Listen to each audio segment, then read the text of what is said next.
things that you need to look at when you look at a food label. And you know, there's some stuff on a food label that you're going, what does that mean? What does that really mean? And she's going to try to put some clarification on that for you. Okay? So there you go. So this is the nutrition facts label, and so all the information here is based on the serving size. So can you see what the serving size is on this? 3/4 of a cup. 3/4 of a cup. So this is some kind of cereal, breakfast cereal, and they're calling the serving size 3/4 of a cup. So all the calories and carbohydrate information is going to be on the 3/4 of a cup.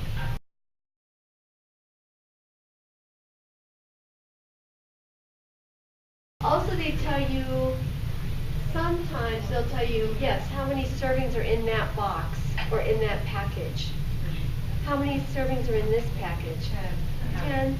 So 10 servings in this box, and there's the calories, 176 is it? Total fat. How much protein? 3 grams. Is this very much protein? No. That's just how cereal is. Grains are not going to give you a lot of protein. The total carbohydrate too is even more important than the sugar. 32. That's high. I would encourage you to really look at the total carbohydrate. Almost 11 times. The reason I'm focusing in on the carbohydrate instead of the sugar is because when you digest those 32 grams, you really have 32 grams of sugar. You don't just have 11. You've got 32 grams of sugar there. So really you're almost kind of wasting your time to look at the grams of sugar. You want to look at the grams of total carbohydrate. Especially if you're diabetic, because every single one of those definitely counts. So can I ask you a question? So, you know, and someone asked me this earlier. So if you take out your fiber and you subtract that, that's going to be your total carbs. And I said no. If it looks like a duck, it's a duck, is basically what I say. I'm with you. If it looks like a duck, it's a duck. So it's 32 grams of sugar. It would be wonderful for it to have 32 grams of carbohydrate. It'd be wonderful for it to have 10 or 11 grams of fiber. That would be great, but you don't be subtracting anything. It's still 32 grams of carbohydrate, and especially if you're diabetic, most of that's going to digest down to sugar. The fiber is wonderful, but it's really not a good idea to subtract it. If you're diabetic, generally speaking, especially for women, we'll say about 30 grams of carbohydrate per meal. Or anytime you're going to eat, for women, try not to go over 30 grams of carbohydrate. If you're a man, more like 45 grams of carbohydrate per meal. And I think after surgery, you're going to be limited as to how much carbohydrate you can handle at one time. So I was trying to think, how could you eat more than 45 grams at one time if you're eating the protein first? So really, I think, 30 probably sounds a little bit better. 30 grams of carbohydrate per meal, so that's 30 times 3 meals a day. That's 90 grams of carbohydrate. And technically, the RDA for carbohydrate is 130 grams of carbohydrate a day. So I would ask you, don't go too low in the carbohydrate. Probably 30, maybe 45 grams at a time. If something says low sodium or low fat, there's definitions of what it has to mean now. So these food companies can't just say that their product is low fat because they took out a few grams of fat. It's got to meet these standards now. You definitely want to go back and look at the serving size, what they call the serving size, and how many calories. And then you can see calories from fat. I like that aspect. They'll tell you total calories and then calories from fat. That's probably I think means more to us rather than fat-free or low fat. Look at the numbers. Show me the numbers. show me the money. Sodium free, again, it can have 5 milligrams per serving and still be called sodium free. Here's the trail mix. So I think Liz was talking about the fact that how easy it is to eat a lot of this without knowing what you've done. So a lot of stores now have the little 1 ounce packages. That's kind of nice. They always say the serving size is 1 ounce. And I'm always asking, okay, well, how many nuts are in 1 ounce? But now they'll do these packages for you. So Liz was talking about if you're going to keep this at your table and snack on it throughout the day, you really do want to know, how much. So how many calories in one package? 170 calories right there. How much protein? 4. Is that a lot? Yeah. Not a lot for your buck. Right. So for 170 calories, 4 grams of protein is not a lot. So you do want to be careful with and the regular nuts. You might get a few more grams of protein. This has a few little pieces of fruit in it. 13 grams of fat. So nuts are a good fat, but they are fat. Yes. If this were a package of just almonds, 1 ounce of almonds is about 25-ish, 26 almonds. Or if this were a 1 ounce package of just cashews, it would be about 18. So, and that would still be 170 calories. So an ounce of nuts is going to be about 170 calories and 13-ish grams of fat and a little bit of protein. This is the butter versus the margarine. You may have wondered, well, which one is better?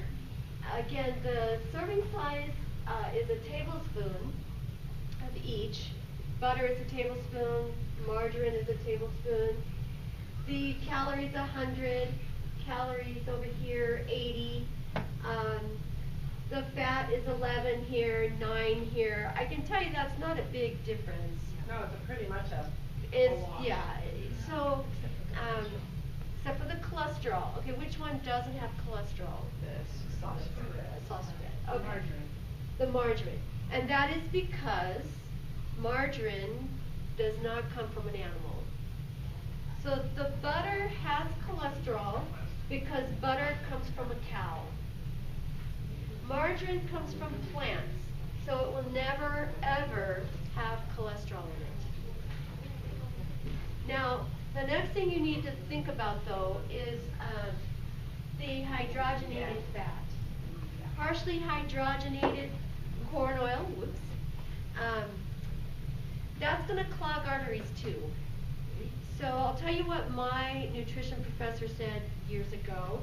She said, pick your disease. If you want to die from heart disease, eat the butter. If you want to die from cancer, eat the margarine. And we all said, is there another option? So I just want you to understand, just because it's 20 calories less and there's no cholesterol in it, I'm not so sure you want to be real proud of buying margarine. Okay. So what I think the bottom line there is whichever one you decide to use it sparingly. I will share with you one suggestion that was shared in this nutrition class many years ago.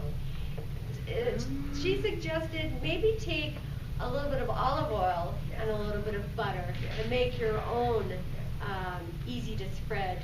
And now they make that. Yeah. Yes, they do. So this is a smart beef margarine. It's supposed to be good for the heart. But I just wanted to show you something.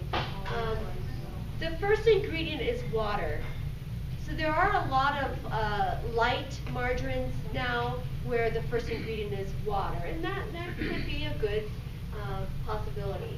Again, the serving size has to be a tablespoon. They can't change the serving size on us to make their product look better.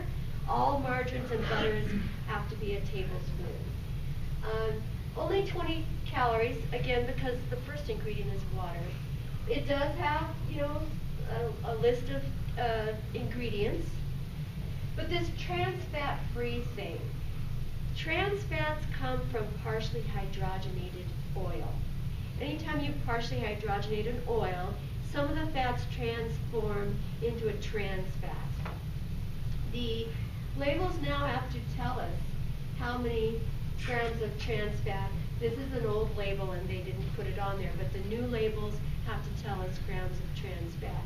Anyway, the reason they can say 0 trans fat, even though partially hydrogenated is the third ingredient, is because here's an example of rounding down. There's less than 5 grams of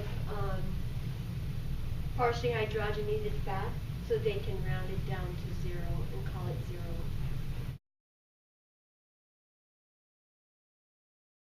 Have you seen this one, the spray margarine? I can't believe it's not butter in the spray, and it has to stay refrigerated before you open it and after you open it. And so again, the first ingredient is water, a liquid soybean oil. So there's no partially hydrogenated in this one, and the way it almost tastes like butter because of the sweet cream buttermilk in there. So it's just another product. And 5 sprays is 0 everything. When you spray the 6th spray, you now have half of a gram of fat. Therefore, it now has calories. And you're going to need 6 sprays. 5 is not very many on this product. So I like to put this on my popcorn. Yep. Air popped popcorn and spray.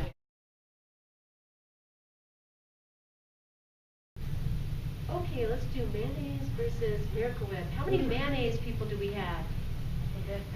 How many Miracle Whip people do we have? All right, well, let's just look at the numbers. Here's the real mayonnaise.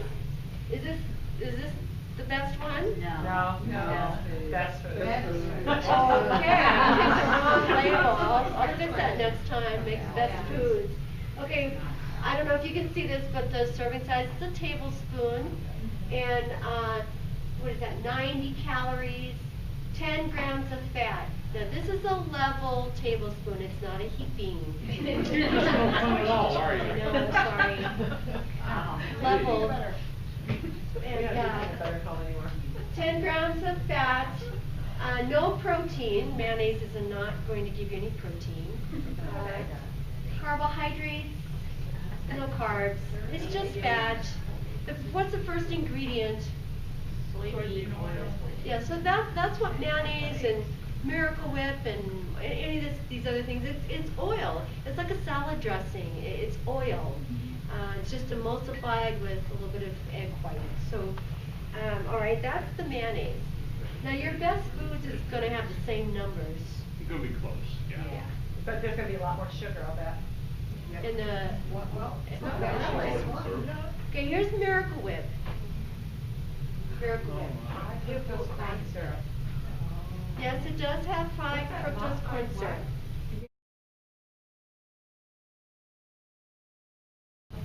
One tablespoon, 40 calories, 3.5 grams of fat instead of 10.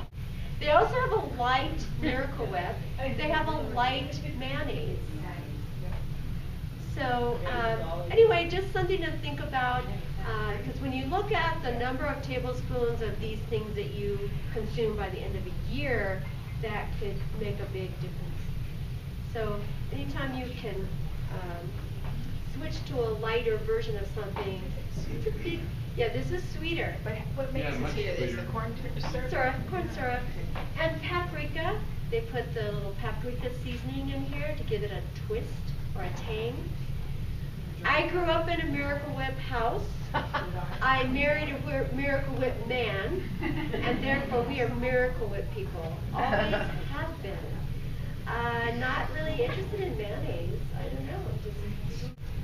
Now here's Vegenaise. People think they're doing a great thing by switching to Vegenaise, but if you look at the numbers,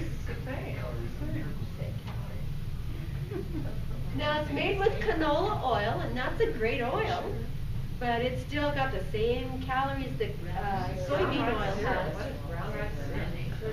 Their sweetener, instead of corn syrup, we're going to go brown rice. So we make it sound better because it's brown. Yes. Yes. We make it sound better. That's exactly it. That's all it is. And then I don't know if there's some other new product you're thinking about. They're coming out with all kinds of different kinds of mayonnaises, but the bottom line is the first ingredient is vegetable oil. You're right back to square one with 10 grams of fat for a level little bitty tablespoon. This is just an example of all the different sugar-free candies. It's sugar-free chocolate. If you ate half of the bar, you would be at 190 calories in half the bar, and 13 grams of fat, 22 carbs. But now, the thing about these carbs is there's only 1 gram of fiber. There's 21 grams of maltitol. It's a type of sugar. It's a sugar alcohol. It does not have alcohol in it. You will not become intoxicated. It's really a propanol. It's just the name of the sugar in that format. So it has half the calories of real sugar. So you've got real sugar, you've got a sugar substitute over here. These are the two extremes. The sugar alcohol comes in the middle, and it has half the calories of regular sugar, while your sugar substitute has no calories. But the problem with the sugar alcohols, whether it be sorbitol, maltitol, lactitol, they all end in OL. The chemical property of it speeds the movement of food through the intestines. They all mean Diarrhea, dumping. So that's the risk. I actually had someone ask me about that earlier in my class, and she was looking at protein bars. And a lot of the protein bars have a lot of sugar alcohol in it. A lot. So I mean, you have to tread really lightly when you're looking at protein bars, because a lot of them have a lot of sugar alcohols. I think the Premier, the ones that you can get at Costco, just like the drinks, are fairly high in sugar alcohols. So when you're looking at protein bars, which, you know, I really think protein bars are glorified candy bars.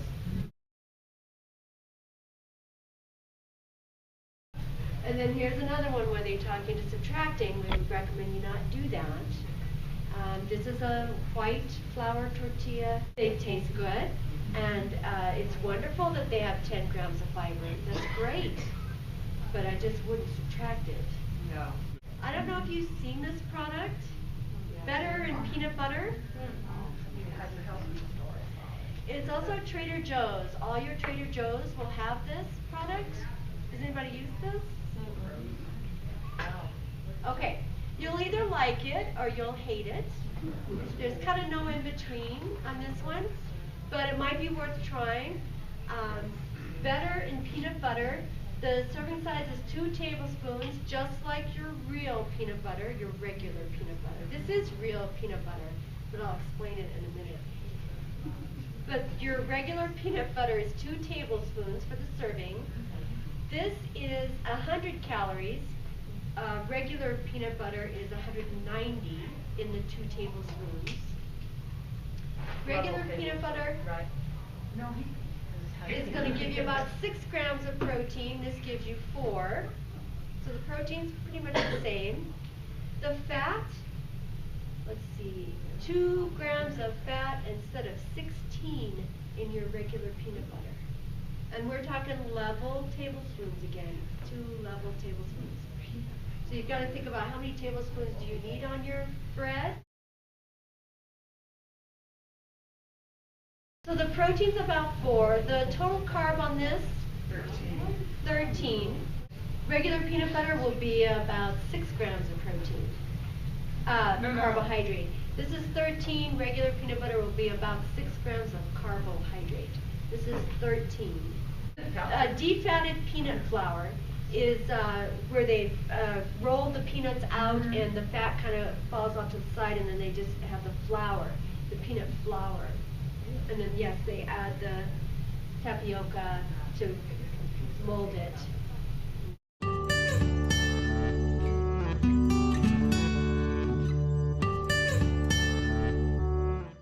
Organic. You know all those stickers, individual stickers on every single piece of fruit these days?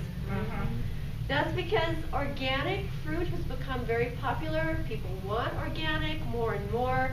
So now, to help in the grocery store setting, to help keep the organic separate from the regular conventional fruit, especially when people who are shopping come and pick this one up and then they decide they don't want that one and they put it over here.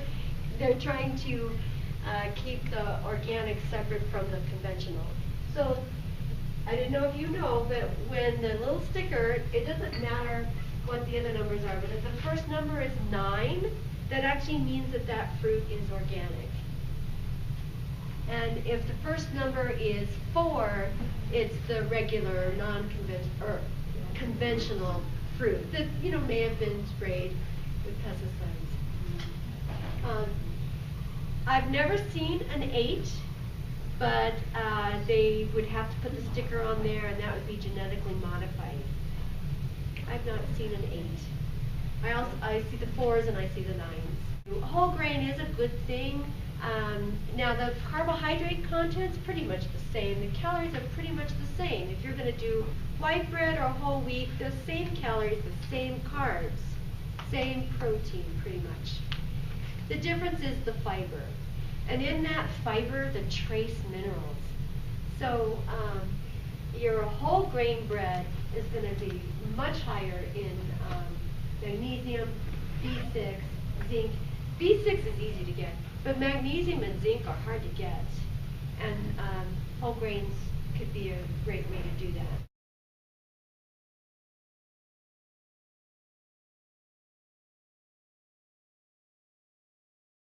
Caltrate is a brand of calcium, but it's usually calcium carbonate. Also, the thing to remember about calcium is you don't want to mix it with iron. So you don't want to take the calcium wafers at the same time you're taking your multivitamin, because if your multivitamin usually will have iron in it. And so if you take the multi and the calcium wafers at the same time, you're wasting your money, because the iron and the calcium bind together like glue, and then you just poop it out. This is pork tenderloin. If you tolerate pork, this is a very lean pork. I don't know if you saw commercials years ago and it used to say pork, the other white meat. The only other white meat on pork is pork tenderloin. Pork can be a very fatty meat, but pork tenderloin is very lean. It has the Heart Association logo on here. Look at the numbers. It's the serving size is 4 ounces. The grams of fat are 4, so it's 1 to 1. That's like chicken breast. Chicken breast, every ounce of chicken breast is 1 ounce of fat, and this is the same as chicken breast.